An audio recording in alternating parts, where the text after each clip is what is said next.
Tous les bons plans pour faire des économies, c'est dans plein les poches. Content de vous retrouver avec toute l'équipe autour de la table. Aujourd'hui encore, on va décortiquer, analyser et vous donner des bonnes astuces pour dépenser moins ou dépenser mieux. Avec, à mes côtés, attention, Romaric, Quentin, Antoine, vous êtes encore là cette semaine. Merci d'être avec moi. Et puis en fin d'émission, évidemment, on aura Jean, notre milliardaire, qui nous rejoindra. J'ai déjà hâte de savoir de quoi il va nous parler. Rappelez-vous, la semaine dernière, il est arrivé avec son masque et son tuba. Je ne sais absolument pas comment. Il était encore en vacances. Ouais, il était encore en vacances, mais a priori, là, il est revenu, mais je ne sais pas comment. Dans l'émission, on parlera du coup des clubs de sport, puisque c'est la rentrée, des jeux vidéo. On aura quelques conseils conso, évidemment. Et puis, l'arnaque de la semaine. Attention aux faux accrochages en voiture. Bienvenue dans Plein les poches. Vous avez déjà sûrement entendu parler des agences de notation. Ce sont elles qui attribuent des notes à certains pays sur leur capacité à rembourser la dette. En mai dernier, l'agence Standard & Poor's avait laissé inchanger la note AA- de la dette française. Mais ça veut dire quoi? Comment ça marche? Jean-Loup Delmas nous explique tout ça avec des canards. Les agences de notation expliquées avec des canards. Il existe 3 grandes agences de notation et vous allez pardonner mon anglais effroyable. Standard & Poor's, Moody's et Fitch. Leur rôle, c'est de noter, comme leur nom l'indique, la capacité d'un organisme, que ce soit une entreprise ou un État, représenté ici, à rembourser sa dette. Pour cela, elles donnent régulièrement une note comprise entre AAA et D. AAA concerne un État en très bonne forme, certain de pouvoir rembourser sa dette, alors que D concerne un État en faillite. La note baisse au fur et à mesure. On passe de AAA à AA+, à AA, à AA-, à A+, etc., jusqu'à arriver à D. Plus la note est bonne, plus l'État envoie un message aux investisseurs. Vous pouvez me prêter de l'argent sans aucun danger pour vous.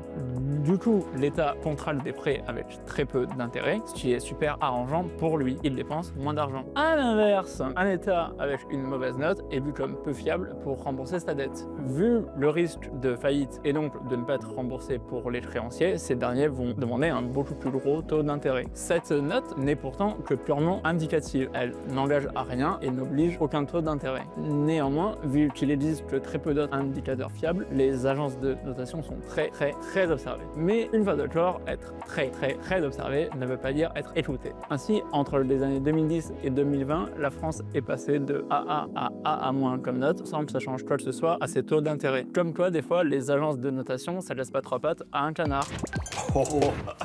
Si comme moi, vous vous êtes dit, allez, c'est la rentrée, je me remets au sport, eh bien, vous avez peut-être comparé les coûts des abonnements. Et là, c'est le drame, ça varie du simple au double, si ce n'est au triple. On parle du prix du sport dans le juste au prix des choses. Alors Noam, est-ce que toi tu fais du sport? Alors déjà, je suis un peu vexé que tu me poses la question parce que ça se voit, non? Oui, pardon. Non? Je Alors veux pas oui, j'en présumer. fais. Oui, J'en tu en fais? Et depuis qu'on a une salle de sport au bureau, j'en fais 2 fois plus. D'accord, je découvre qu'on a une salle de sport au bureau. Ah bah voilà. C'est bon à savoir. C'est pour ça, tu devrais t'y mettre. Mais Hop, voilà. c'était gratuit. Un partout. C'est gentil. Bah, écoute, toi, tu fais partie des 2 Français sur 3 qui font régulièrement une activité sportive. C'est vrai qu'on entend souvent les sportifs de haut niveau dire que la France n'est pas un pays de sport. Ils ont tort, parce qu'en fait, la France est un vrai pays de sportifs et est un pays omnisport. Alors, pour ce qui est du sport de haut niveau, c'est différent, mais les Français aiment le sport, ils en pratiquent beaucoup plus que la plupart de nos voisins. Mais avant de se lancer dans les explications, on allait demander dans la rue justement aux passants quel sport ils pratiquaient. On regarde ça tout de suite. Ouais, le foot. C'est dans un club, en National 3.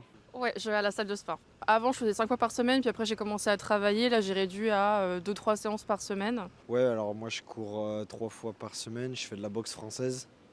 Et après, je vais à la salle 2 à 3 fois par semaine. Je travaille, donc je fais du sport à la maison, dans mon appartement. Je travaille que au poids de corps. Alors j'ai fait 9 ans de danse et maintenant je fais un petit peu de musculation à la salle de sport. Ce que je fais en club, c'est surtout du basket. Ça fait 6 ans maintenant. Donc on a déjà un beau panel, hein, comme on le voit dans la vidéo. On a foot, salle de sport, course à pied, boxe, sport à la maison, danse, basket, tous les sports tout ce que je fais, que évidemment. tu pratiques, Bah oui, évidemment. Pas en même temps, évidemment. Plus le curling, il Oui, faut bien le plus dire. le curling. Et oui. Et l'hiver, je vais un peu au ski aussi. Voilà, C'est histoire très de bien complet. compléter. Ouais. Et avec tout ça, t'as encore l'énergie pour nous supporter. Évidemment, c'est là que je trouve l'énergie. Je comprends. Ouais. Bah, voilà, c'est à l'image de ce que je disais et à ton image, Noam. On pratique énormément de sports différents en France. Est-ce que vous savez quels sont les sports les plus pratiqués dans le pays, de manière générale? Je parle plutôt d'activités sportives plutôt que de sport. PMU. Bah, Non, je dirais Elle course est à pas pied. comptabilisée. course à pied. Course dans à le top pied, 3. vélo, Le salle de foot. sport. Bah, en fait, alors vous avez en partie raison. L'activité la plus pratiquée, c'est la marche, tout simplement. Ah bah oui. Ça compte, ça. Je parle pas juste Je de savais ça. marcher pour aller au boulot, hein. Voilà. Mais Vraiment sortir. voilà, faire c'est une ça. Et pourquoi? Alors déjà parce que ça marche chez les seniors, ça a toujours marché, mais surtout parce qu'il y a une vraie mode de la rando. Et la rando, ça rentre dans la marche avec la marche nordique, la marche sportive, voilà, les bâtons. Et ça, il y a énormément de Français qui le pratiquent. Ensuite, et ça c'est aussi nouveau, ce sont la musculation et le fitness. C'est l'essor des salles de sport. Évidemment. Le summer body, l'envie de bien porter. Tout moi, ça. Pas forcément d'être en forme, mais de paraître en forme. Hey. Et après, on a des sports plus traditionnels, le foot, la natation, le cyclisme. Si on parle juste de club, vraiment d'adhésion à un sport, c'est le foot qui est très loin devant tout le monde avec 2,5 millions, je crois, suivi du tennis, de l'équitation, du basket et du judo. Oh, sympa. Hein. Donc on m'a posé la question l'autre jour, où est le rugby? Le rugby est le 8e, je crois. D'accord. Donc, Derrière l'athlétisme, quoi, carrément. C'est marrant, j'aurais pensé qu'il serait un peu Possible. plus haut. je sais plus. Ouais. Oui, Et, voilà. et ça coûte, j'imagine, de tout ça. Le faire du sport, c'est bien, mais ça Voilà. coûte un peu d'argent, non? Tous les sports ont un coût, à moins de courir nu ou de marcher nu. C'est un concept. Hein. Voilà. Ça arrive aussi. Oui, non, mais Facile pour les femmes, ça existe sûrement. Chacun Pas de jugement sur ça. Pas de jugement ici. Ça n'avait pas l'air d'être le cas des personnes qu'on a interrogées tout à l'heure. Donc, on leur a demandé combien ils dépensaient en général pour leur activité. La licence, elle est à 150 €, mais il y a des chaussettes et un survêtement inclus. Donc ça va. Par mois, ça va être 32,99 €, mais après, j'ai un supplément pour les boissons. Sinon, c'est 29,99 € de base. Il faut compter à peu près 30 balles d'abonnement à la salle par mois. Tu multiplies ça par... ouais, t'en as pour un petit peu plus de 350 € à l'année. Franchement, ça va. Après, courir, c'est une paire de baskets, ça te coûte pas grand-chose. Étant donné que j'ai aucun abonnement, donc ça limite les dépenses. La danse, une année, c'est à peu près, ça peut varier de 130 à 200 € je pense. Et la salle, j'en ai pour 25 € à peu près. Je l'ai payé il n'y a pas longtemps, donc oui, ça coûte 180 €. S'il y a le matériel, bon, en soi, un short, un t-shirt, ça peut être même des choses de la vie habituelle. Après, bon, il y a les chaussures aussi. Ça, on est entre 80 et 200 €. Il y en a clairement pour tous les prix, là. Oui, c'est ça. C'est très représentatif finalement du panel de sports et d'activités qu'on peut faire. Il faut savoir que c'est vrai que l'activité sportive, ça va justement de la marche qu'on peut faire tout seul à des clubs de sport qui demandent du matériel assez lourd et assez cher. En moyenne, les Français dépensent entre 250 et 300 € par an pour le sport. D'accord. C'est à peu près ce qu'on a entendu tout à l'heure. Mais ce coût, voilà, il comporte plusieurs postes différents selon le sport qu'on pratique. Donc on a fait une sorte de moyenne. On va regarder tout de suite en infographie ce que ça représente. Allez, si tu veux. Attention, on s'est entraîné depuis la semaine dernière. On s'est entraîné. Attention, l'infographie. Déjà, on a un très bon. Elle va arriver maintenant. Et voilà. Doigt magique. On commence à avoir le. On a le coup. Donc sur tous les coûts dépensés pour le sport, on a 20% qui sont en équipement. Donc là, on parle vraiment de vélo, raquette, ballon, c'est-à-dire des équipements qui sont spécifiques à ce sport. On a 20% qui sont dans les vêtements et chaussures, parce qu'il faut toujours des vêtements adaptés. 20% dans les salles, abonnement ticket. C'est ce qu'on entendait tout à l'heure. Je suis à la salle de sport, je me suis abonné à telle ou telle activité. Ouais. On a très différents 10% qui sont dans les licences et adhésions au club. Ça, c'est quand on participe à une association en général. Ouais. On a, chose nouvelle, les montres connectées, les objets connectés, 5 à 10%. Et ensuite, les 10 à 15 autres coachings, les événements, les applis. Donc, on voit que ces prix-là, ils sont en augmentation, en fait. L'augmentation du prix du sport, on la retrouve un petit peu partout. Les associations, elles ont besoin de plus en plus de fonds pour exister à cause de l'inflation, tout ça. Mais aussi grâce à de nouvelles pratiques. La musculation, le fitness, ça demande un abonnement. Ça demande du matériel, même quand on le fait à la maison. C'est des coûts qui sont très importants. Le prix des chaussures, avant, on faisait de la marche. On mettait ses baskets, on allait marcher de plus en plus, on s'intéresse en fait aux produits, on prend des choses beaucoup plus techniques, donc ça augmente le coût. Et je vous parlais des appareils connectés, il y a tout un aspect coaching individuel qui est en train d'exploser. En fait, on a la montre connectée, je regarde, on est plusieurs à en avoir une, on regarde ses performances, on achète plein d'appareils en fait de mesure qui vont faire grimper le coût en fait global des dépenses liées au sport. Donc on se demande si on n'arrive pas à une certaine limite. On a demandé à nos interrogés si c'est ce qu'ils pensaient un petit peu de ces dépenses. Allez. Ouais, ça augmente de fil. Plus on grandit, plus ça augmente. En vrai, je trouve ça un peu cher quand même. C'est onéreux, ouais. Non, je trouve que c'est pas beaucoup au vu du matériel qu'on a à disposition qui, je sais, coûte très cher, des infrastructures.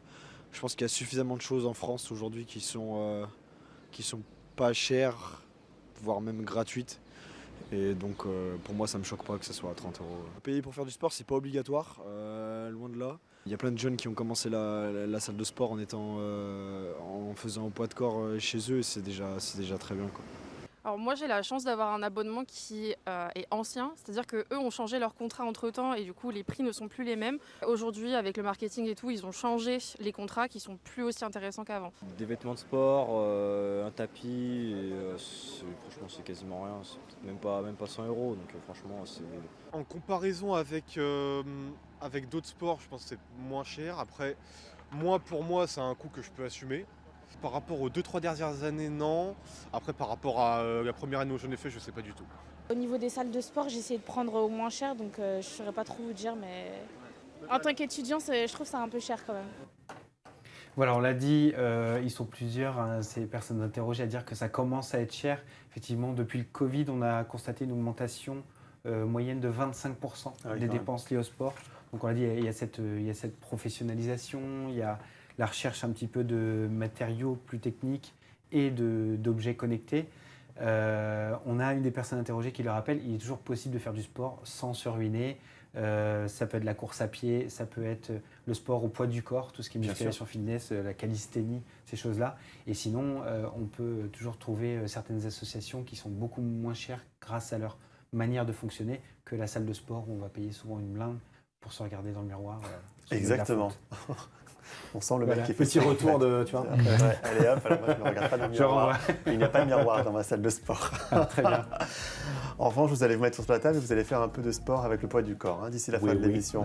Voilà, merci.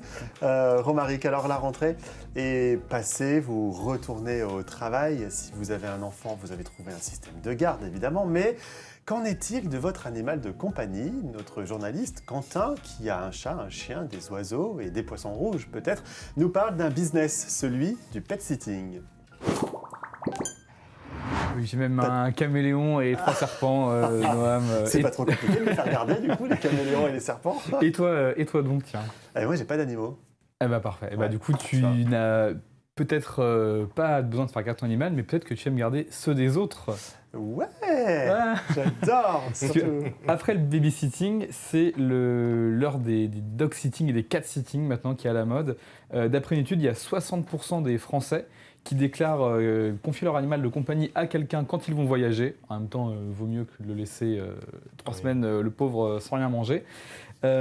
Et pour ça, il y a des formules pour tous les goûts, du petit billet qu'on glisse au voisin ou à un proche, jusqu'à des gardes de grand luxe façon week-end en forêt, mais avec toutou. Mais on commence avec le low cost ? Ouais, allez, on peut faire ça.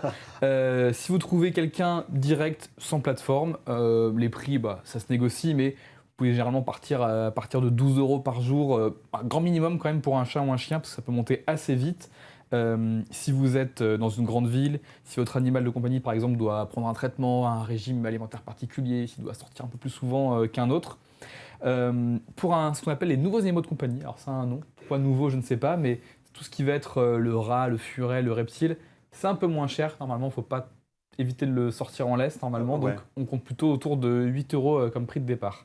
Le souci c'est la fiabilité, quand c'est au black il n'y a pas forcément d'assurance, pas de remplacement en cas de pépin, on n'est pas trop sûr sur quoi on peut tomber. Mais il existe des plateformes sécurisées justement. Et oui, parce que comme tous les secteurs, le pet sitting ça s'uberise maintenant. Il y a des plateformes pour trouver des pet sitters validés par le site avec des garanties, des assurances, mais c'est plus cher.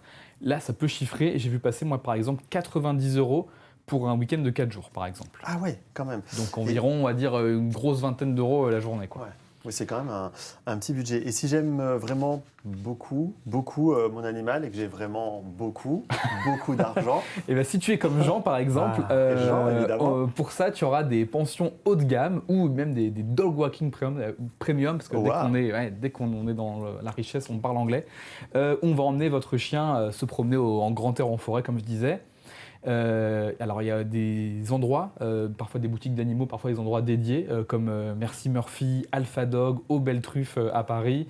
Antoine, tu me parlais d'un bar à chiens par exemple, où on peut manger. À côté de Montmartre, on peut aller avec son petit toutou, manger des choses pour les humains, et lui, il a des choses pour les petits chiens. On peut même le laver sur place. Voilà. Ouais. Et ben, ce genre d'endroit un peu sympa, ces genres de pensions, ça peut afficher des tarifs qui montent jusqu'à 100 € par jour. Là. Ah oui, donc là c'est vraiment un petit budget. Mais alors du coup, dans tout ça, on choisit comment ? Et ben, ça dépend de votre budget, de la tranquillité d'esprit que vous voulez avoir, peut-être aussi de à quel point vous aimez votre compagnon ou pas. Peut-être que moi je n'aime pas, tu crois peut-être que j'aime pas les animaux, mais à titre personnel, j'aurais quand même du mal à mettre des centaines d'euros dans un animal de compagnie, d'autant que c'est déjà un budget en soi entre la nourriture, etc., le vétérinaire. En plus, vous avez sûrement un collègue, une collègue, un voisin, une voisine qui adore les chats et qui serait sûrement ravi de venir lui dire bonjour gratuitement pendant vos vacances. C'est d'ailleurs le cas de pas mal de gens, en fait. L'étude dont je vous parlais tout à l'heure, dans celle-ci, 70% des Français qui font garder leur animal de compagnie le font par un proche à titre gratuit.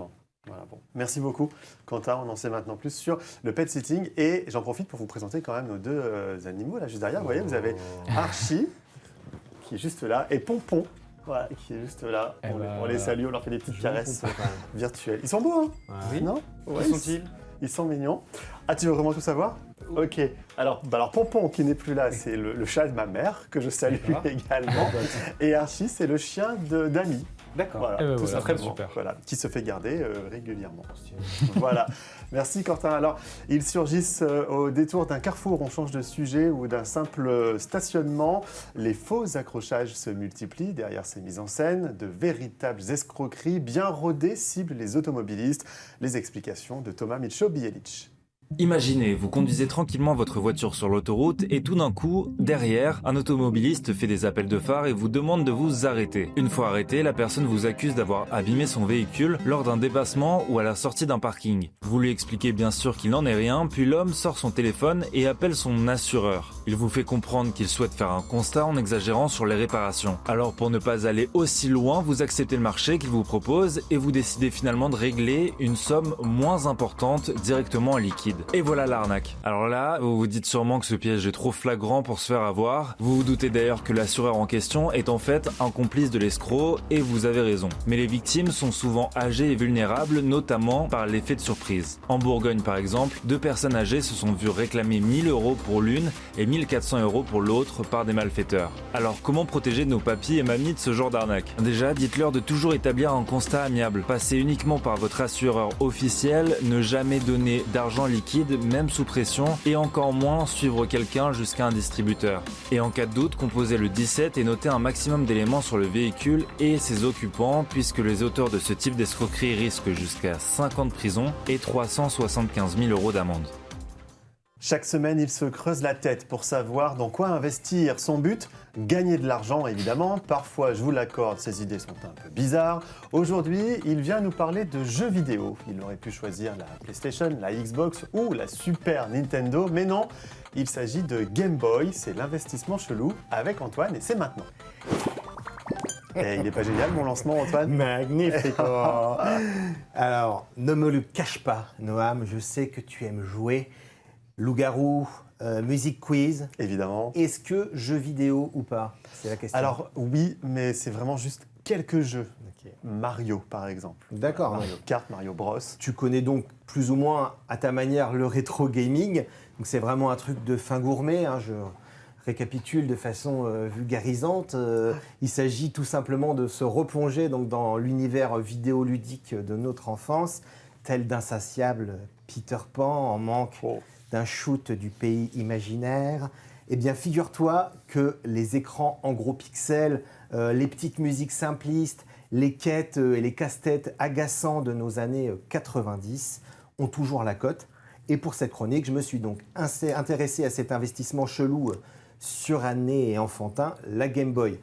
Faut-il exhumer ces petits objets gris ou colorés de l'ancien temps jadis naguère pour faire un petit billet ?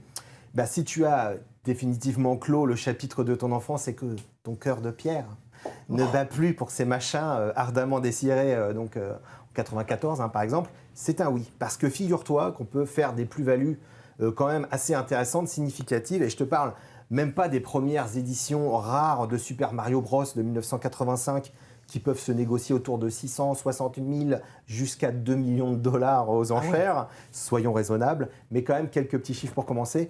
12 600 $, c'est le prix auquel s'est négocié Shantae, qui est donc un jeu plus ou moins oublié, qui a été édité pour la Game Boy Color en 2002 par Capcom. Mais soyons même encore plus modestes pour ne pas faire rêver de façon un peu exagérée. Si tu trouves dans un vide-grenier une jolie Game Boy 1989 en bon état, avec la boîte protectrice qui fonctionne, donc dans l'idéal quand même, et éventuellement quelques jeux, tu peux facilement l'afficher à partir de 150 200 € sur les plateformes d'achat-revente. Ah, quand même. Là, ça commence à faire un Yebi correct. Donc pour en parler, on a interrogé Rémi, gentil TikToker spécialisé dans ce domaine, qui tient le compte Thrift Playground et qui travaille dans un cash converteur qui vend ce type de produit. C'est donc l'expert du jour. On l'écoute. Oui, la Game Boy, c'est plus qu'une console, c'est un symbole de toute une génération. Beaucoup l'ont eu dans leur enfance. Aujourd'hui, très iconique, c'est elle qui marque l'image dans le monde du rétro gaming, de par son design iconique, comme la première version sortie en 1989. Donc là, vous avez l'édition Play It Loud, l'édition colorée, qui est un modèle assez recherché. Et je vais d'ailleurs vous montrer quelques modèles emblématiques que je dispose pour vous illustrer ce retour en force. Alors, pour investir, il y a 3 familles de Game Boy à privilégier. La Game Boy classique, surtout les éditions Play It Loud qui en ce moment prennent pas mal de cotes, donc les éditions colorées et la translucide. La Game Boy Color et notamment l'édition Pokémon que je vous montre juste ici. Et la Game Boy Advance SP qui est rétrocompatible avec tous les jeux de Game Boy, de la Game Boy à la Game Boy Advance. Pareil, les éditions collector, donc vous avez la Tribal, la Pink, la version Kingdom Hearts, les Pokémon, et surtout un modèle que je ne possède pas qui est la version AGS 101, qui dispose d'un écran aussi rétroéclairé, mais de meilleure qualité, qui lui, par contre, est vraiment prisé sur le marché de la collection. Alors, pour faire de bonnes affaires, je vous conseille de surveiller les sites d'enchères comme eBay, Vinted, Le Bon Coin, les groupes de collectionneurs sur les réseaux sociaux, et aussi, on n'oublie pas le classique, les vide-greniers des familles le dimanche, et pourquoi pas les magasins d'occasion, où très souvent, vous pourrez acheter ces modèles-là en dessous de leur code. Et il a toutes les Game Boy. Oui. C'est un fou, lui. Son TikTok, vraiment, il est incroyable. Je le recommande parce que vraiment, là, il y a de la nostalgie à gogo pour ceux qui sont intéressés. Donc, tu as tout bien compris. On privilégie d'abord, évidemment, le jeu, le plaisir. Mais bon, sur l'investissement, il ne faut pas oublier qu'on peut quand même faire un bon petit billet. Et il faut donc se concentrer sur les modèles iconiques. Ne pas hésiter donc à traîner dans les braderies familiale, mais aussi à Lille, par exemple, quand on a l'occasion. Et ouais, voilà, il y a quelques semaines. Et donc, aider les parents en détresse à vider leur garage en les débarrassant gentiment pour, allez, peut-être gratuit, on verra, des jeux de leurs grands oisillons qui ont déserté le nid, bien entendu. Évidemment. Merci beaucoup, Antoine. Je me demande si les milliardaires jouent aux jeux vidéo. On pourrait poser la question à Jean qui va arriver, justement, parce qu'on va s'intéresser à nos amis milliardaires, parce que eh bien, les ultra-riches ont également des choses à nous raconter. Alors attention, comment il arrive après le masque rose et le tuba accompagné rose. Il est parti en vacances au Mexique. Alors, pas loin de là. Je suis parti en Colombie parce que j'avais des petits problèmes avec mon café. Voilà, j'aime bien, je suis un grand amateur de café, peut-être comme vous, et je n'arrive plus à en trouver un bon dans le commerce, donc je me suis dit autant partir à la source.